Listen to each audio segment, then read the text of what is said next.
I'm sure there's a homeless shelter nearby. I am not homeless. Next on Ebert and Roeper, Reese Witherspoon and Mark Ruffalo in Just Like Heaven. What is wrong with you? Elijah Wood in Everything is Illuminated. Gwyneth Paltrow and Anthony Hopkins in Proof. Plus, a new version of a teen classic from one of our greatest directors in the Thumbs Up video segment. You have two realities to choose from. First one being that a woman has come into your life in a very unconventional way, and she happens to need your assistance. Right. The second one is that you're an insane person, and you're sitting on a park bench right now talking to yourself. I think I prefer the first one. Reese Witherspoon and Mark Ruffalo try to come to terms with their very complicated relationship in Just Like Heaven. I'm Roger Ebert. And I'm Richard Roeper. We start with Just Like Heaven, and I know some people are going to hate this romantic comedy because it's so blatantly sentimental that it makes Sleepless in Seattle look like 9.5 weeks. But you know what? It got to me. Mark Ruffalo plays David, a young widower who has just moved into the apartment formerly and currently occupied by Witherspoon's Elizabeth, who was recently in a terrible car crash but doesn't remember it or anything else. I live here. Okay. You can't live here. Because I live here. This is my apartment. Since when? Since I rented it. You rented it? Yeah. Hey, you know what? I don't need this. John Heder puts a psychic twist on his Napoleon Dynamite character as Daryl. Like the rest of the world except for David, Daryl can't actually see Elizabeth, but he does believe she's there. I know something's different. Something is not right. I'm walking through walls here. Okay, you know, I don't think I can help you. This is one of the most alive spirits I've ever been around. She's not going anywhere. What do you mean? I agree with her, dude. She's not dead. Even though Elizabeth is caught between worlds, she and David actually have a fairly conventional movie courtship, starting with mutual loathing that develops into familiar friendship and, of course, then explodes into love. In fact, I'm sensing some pretty intense feelings she has for you, bro. Really? No, I don't. Ooh, major red aura. Somebody's embarrassed. This is mainly a lightweight comedy with two enormously likable leads and a giant romantic heart. It's corny, it's somewhat predictable, but it's also very sweet, it's funny, and it's just good enough for me to say thumbs up. Thumbs up for me, too. You know, Ruffalo and Witherspoon are two of the nicest, sweetest people in the movies, or at least they can be. Well, they have a real regular charm. Here, they really do. They really sell it. And, of course, the metaphysics in the movie are a little bit strange to figure out all of the implications and everything, but there are great scenes. For example, the scene where he saves the life of that guy who passes out on the floor, and she says, quick, call for a paring knife and a bottle of vodka. And he does the emergency surgery. I like scenes like that. I like the whole deal that nobody can see her except for her 4-year-old niece. Yeah, and she says, great. Too. She says, my life is in the hands of a 4-year-old who already has 7 other imaginary friends. Very good line. And, you know, there's a certain acting challenge here, Roger, not just for Ruffalo and Witherspoon, but I always like these movies where the character, of course, we can see Reese Witherspoon, but the other actors can't, and they have to play off Ruffalo as if he's crazy and react to him looking at her, and everybody strikes just the right notes. There's some nice supporting performances as well. It's fun, it's sweet, it's upbeat, it's romantic. We could use a movie like that. We could use a movie like that. Okay, the next movie is not any of those things. No, it is not. It is very good, though. Our next movie is the sort of film that takes real courage to make. It's named Keane, and it stars Damian Lewis as a schizophrenic man who has periods when he's calm and reasons well, and other periods when he walks raving in the streets. In the movie's opening scenes, he is convinced that his daughter has been abducted, and he searches obsessively for her between bouts of drinking, cocaine, and sex. I bought some tickets from you last September. On the 12th? Clifton? I was with my daughter. She was abducted downstairs on the lower level. In a transient hotel, Keane meets a woman and her young daughter. He seems to her to be trustworthy, and the woman trusts him to pick up the girl after school and bring her home. Then the mother disappears for 2 days, desperately trying to track down her missing husband. Keane, this disturbed man, is left in full charge of the girl. What are you looking at? Don't look at me! Don't look at me! It's okay. I'm sorry. The suspense here is very real. How long will Keane's period of functional reality persist? Will he start to think this girl is really his own lost daughter? Try to sleep. I'm sitting right here beside you. Okay, shh. Keane is aware of the danger of the situation and struggles to keep his illness under control. He desperately wants to keep this girl safe and just as desperately fears the consequences if he is discovered with her, given his history. Keane was written and directed by an extraordinary American filmmaker named Lodge Kerrigan, whose previous two films were Clean Shaven and Claire Dolan. They also deal with characters trying to survive in the shadow of insanity. Keane is built on a powerful performance by Damian Lewis, who played the abusive husband in An Unfinished Life, also in theaters right now. Here, he generates enormous sympathy as he helplessly tries to do the right thing. Thumbs up. Well, thumbs up for me as well, Roger. You seem to have a very clear grasp on what happens in this film, and I'm not sure that I do. I'm not sure I know what his reality is and whether or not he even had a daughter or if that's all I don't his know. imagination. I mean, it's very confusing because it really brings us into Don't let me this man's mislead you. madness. He's obsessed with looking for his daughter, but I don't know if he had. You don't know if he had a daughter or not. I don't know if he Okay, had good, one because I thought I was the only one who got lost. He's just obsessed by it. I think that's the effect of this film, and amazing camera work in this movie, because we feel, from our point of view, I mean, we're on this guy's shoulder, especially for the first 40 minutes or so, where we have no idea where the story is going, and every turn he makes, and the camera work doesn't draw attention to itself, though. It's just very well done, and it brings us right into this man's madness. This movie doesn't exploit the situation. Oh, here's a schizophrenic who's in charge of this little girl. It's more as if Lodge Kerrigan has a real sympathy with mental illness. And the guy has moments when he can kind of see clearly, and he's a good person. He wants to be. He's He sick, really wants to but be. he doesn't want to harm this girl, and so there's real human suspense. Yeah, it's an amazing piece of work. You know, one of the great things about this show, I know you get tons of email from viewers, and I do as well. It's great to hear from viewers after they've seen movies like this that could be interpreted different ways. I can't wait to hear from people what they think actually happened to Keane and what Keane's all about. Right. Okay, our next movie, time for another whiplash segue. This is Dirty Love, and I gotta say, you have to give Jenny McCarthy points for flat-out fearlessness. She may not have Lucille Ball's talent, but she will throw herself out there in a way that makes Lucy's persona seem shy and refined. McCarthy penned the screenplay for Dirty Love. It's not a very good movie at all, but there was something fascinating about watching her demean herself in myriad ways, all in the name of getting a laugh. Jenny plays Rebecca, who's reeling after she was dumped by her idiot himbo of a boyfriend. I'll have the I just got dumped Sunday. I don't think that's on the menu, dear. Then make me the best Sunday you could possibly imagine that would take away every painful experience that any man ever did you wrong.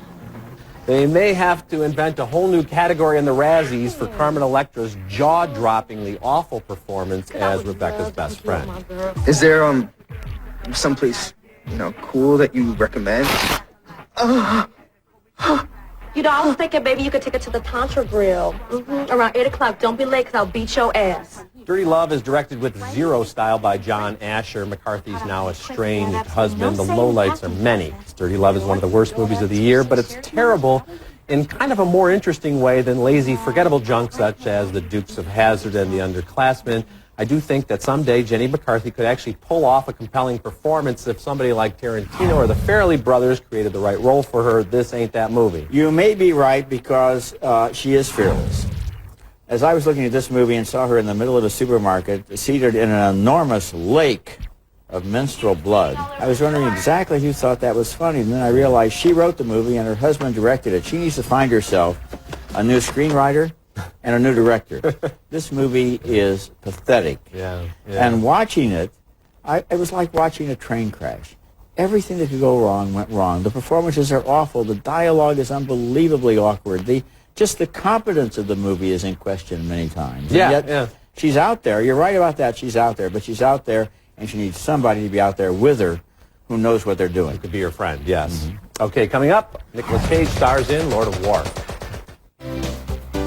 Read Richard Roeper at Suntimes.com and Roger Ebert at RogerEbert.com.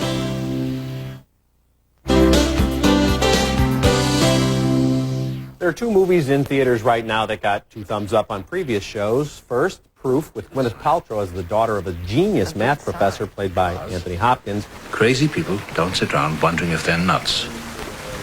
They don't? Of course not. They've got better things to do. Take it from me. A very good sign that you're crazy is an inability to ask the question, Am I crazy? And Lord of War with yet another memorable performance from Nicolas Cage as an arms dealer who rationalizes every illegal step he takes. I even shipped cargo to Afghanistan when they were fighting my fellow Soviets. I never sold to Osama bin Laden. Not on any moral grounds. Back then, he was always bouncing checks. Two very different films, both highly recommended. Yeah, you know, this is the period after Labor Day that we wait for all the way through August, because finally it's good movie season again. You see these films and you realize, hey, movies can be smart, they can be entertaining, they can be challenging, they don't have to be stupid. Absolutely. Our next movie, named Thumbsucker, is an example of a movie like that. It's about a teenage boy and his family who all have problems. Thumbsucker is not exactly a comedy, not exactly a tragedy either. It's the story of an intelligent, disturbed family trying to cope with a troubled son. Lou Taylor Pucci won an award at Sundance this year for his performance in the title role as Justin, who still sucks his thumb. He goes not to a psychiatrist, but to an orthodontist, played by Keanu Reeves, who tries his own approach. Are you ready to let go of your thumb? Why are you talking like that? Answer my question. What are you gonna do? I want to try hypnosis. Hypnosis doesn't work so well, so Justin is eventually put on Ritalin. That makes the kid take a dramatic U-turn, changing from a loner to a frantic overachiever. Vince Vaughn plays the coach of his school debate team. Nervous? Sometimes. Completely understandable. This isn't a classroom situation, and that's a whole other new thing for you to process. I wish I was bald. Bitch. Your hair seems fine. Okay, now you're making it worse. Justin's family includes Tilda Swinton as Audrey, his mother, who hopes to win a date with a star through a cereal box contest, and Vincent D'Onofrio as his father, Mike. Everything centers on that wonderful performance by Lou Taylor Pucci as Justin. I like the way he decides that the solution to his problem may be worse than the problem, and that being well-adjusted may simply mean adjusting to the way you really are. Yeah, thumbs up for me as well, Roger. You know, we reviewed a movie called Pretty Persuasion recently, which covers a lot of the same territory, teens and teachers and parents and middle-class angst and all that. But that film felt so smug and condescending, and it didn't seem to care about its characters. And this film, as you say, avoids all those pitfalls. The parents are interesting characters. D'Onofrio, great performance. And I like Vince Vaughn's work in this movie as the teacher. We talk a lot about the Vince Vaughn character that he plays in a lot of comedies and stuff. He's playing a different role here, and I thought it was a really strong performance. You know, I always liked Tilda Swinton, too. She's from Scotland, and she plays this American housewife, and she's going to enter the contest and get the date with the star. And yet she's not just a ditz. No. She's very complicated, too. And the whole movie is about interesting people who are interacting instead of being given their roles like child, parent, and then just playing out the usual steps that they take. And, of course, this Pucci kid, a very, very strong performance. He's going to be doing a lot of good work for years to come. Coming up later in the show, Elijah Wood stars in Everything is Illuminated. And next, the Francis Ford Coppola classic in our Thumbs Up video segment. What are you doing? You're going to get arrested. New on video this week, Drew Barrymore and Jimmy Fallon in Fever Pitch, which got 2 thumbs way up on this show. Joaquin Phoenix and Claire Danes in It's All About Love, which got 2 thumbs down. And The Hitchhiker's Guide to the Galaxy, which also got 2 thumbs way down. My video choice this week is a wonderful film you may not have heard about. Over the Edge, a 1979 film, is finally new on DVD. It's not only an uncommonly sensitive film about troubled teenagers, but also marks the film debut of Matt Dillon, who was 15 when he played one of a group of high school students who feel marooned and ignored in their Colorado suburb. I'm gonna blow you away, Tip. Hey, that's not real. You've never seen anything so real. Now, follow this. Over the Edge was co-written by Tim Hunter, who went on in 1982 to write and direct Tex, another unusually good story of a good kid in a bad situation. And Tex, which also starred Matt Dillon, was based on a novel by S.E. Hinton, who also wrote 2 other books that were turned into movies starring Matt Dillon. And they were Rumblefish and The Outsiders. Well, thank you so much for that setup, my friend. My video pick this week is indeed Francis Ford Coppola's The Outsiders, the complete novel, they're calling it. It has 22 minutes of additional footage and a new soundtrack that includes 6 songs by Elvis Presley. The adaptation of S.E. Hinton's teen classic is violent and tragic, but also dreamy and sentimental, like a girl's diary. And, of course, the cast is like a minor league farm team of future all-stars. You got Rob Lowe, Patrick Swayze, Diane Lane, the aforementioned Mr. Matt Dillon, and Tom Cruise pre-dental work. Thinking, how about you and Sylvia coming over to the game with us tomorrow night? I want to go. Oh, we're taking Evie and Sandy, which means no kids allowed. Big deal.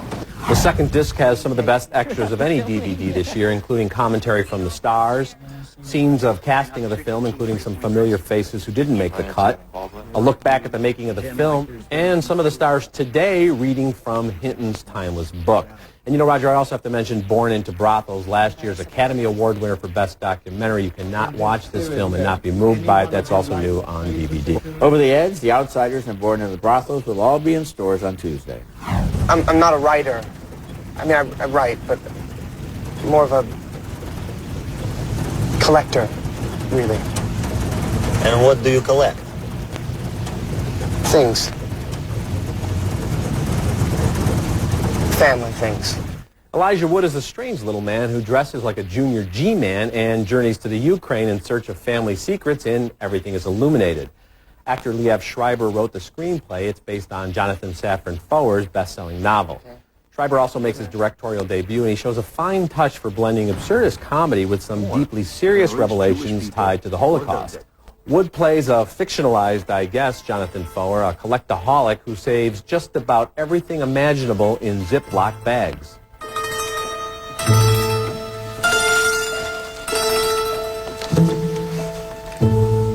After Jonathan's grandmother dies, he flies to the Ukraine in hopes of finding the obscure village where a mysterious woman saved his grandfather's life years and years ago. He hooks up with maybe the world's most incompetent tour guides and their insane seeing-eye dog. You my translator? Yes, I'm Alexander Perchel. I'll be your humble translator.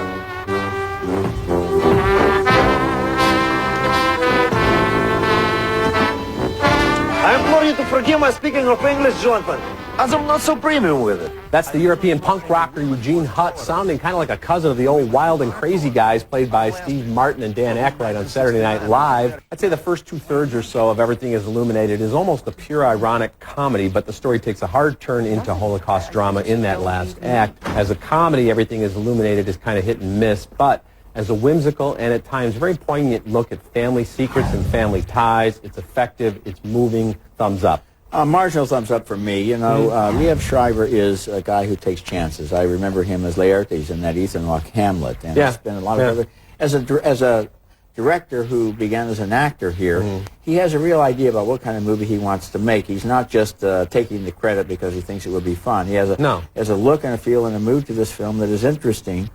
If I could change one thing about the film, it would not be the dog. It would be the glasses.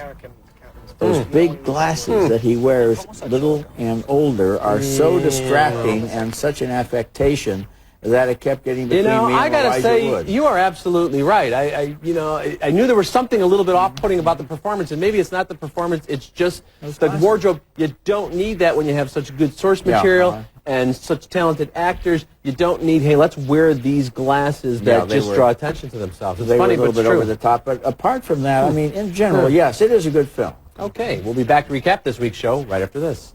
I'm ignoring you. I'm ignoring you. She won't accept that she's dead. Okay, recapping the movies on this week's show. 2 thumbs up for Just Like Heaven. 2 thumbs up for Keane. 2 thumbs way down for Dirty Love. How far down can a thumb go? I'm sure Jenny McCarthy would know. Yeah, I suppose Jenny would. Whoa. 2 thumbs way up for Proof, opening this week in New York and L.A. 2 thumbs way up for Lord of War. And 2 thumbs up for Thumbsucker. And also 2 thumbs up for Everything is Illuminated. What can I tell you? 2 weeks in a row, you're just right on the money. We're agreeing. Now, that, perhaps you could look at it that way. I have to look at it that way. Okay, we'll be back with our picks for the movies to see in theaters this weekend. Now let's talk about a couple of movies that are in theaters right now. They've already opened. One would be Green Street Hooligans, starring Elijah Wood as a Harvard student who's a very peaceful guy until he goes to London and gets involved with a club of football supporters who basically get into a riot every weekend, and he becomes addicted to violence. It's a fascinating movie. It's a good movie that tells us about something that most American sports fans really don't know that much about. Another movie that got 2 thumbs up on the show, The Exorcism of Emily Rose. It's about this girl who was either possessed by the devil or sick. Either way, she died. The priest is actually charged with neglect in her death, and it works as, I think, as a supernatural thriller and as a courtroom drama. Also as a courtroom drama, right. And next week we'll be back with the reviews of Jodie Foster and Flight Plan. Until then, the balcony is closed.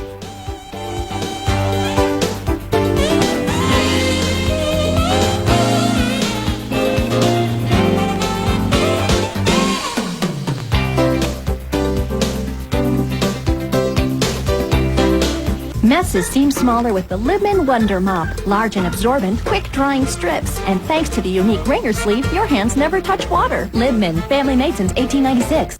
Get up to 4 great home equity offers. Faster than some bankers answer the phone. Please continue to hold. When banks compete, you win at LendingTree.com. Those great old barbershop shaves are back. Conair's Hot Lather Machine and now Hot Gel Cap make soft, soothing hot lather out of your favorite shaving cream or gel. Why did your last diet fail? Stress raises cortisol. Cortisol increases belly fat. Relicore helps reduce cortisol. You need Relicore. Call now. It's guaranteed. Closed captioning for Ebert and Roeper is brought to you by... Come into Meineke for new brake pads or shoes. Now only $29.95. Meineke Car Care Center. Right service, right price.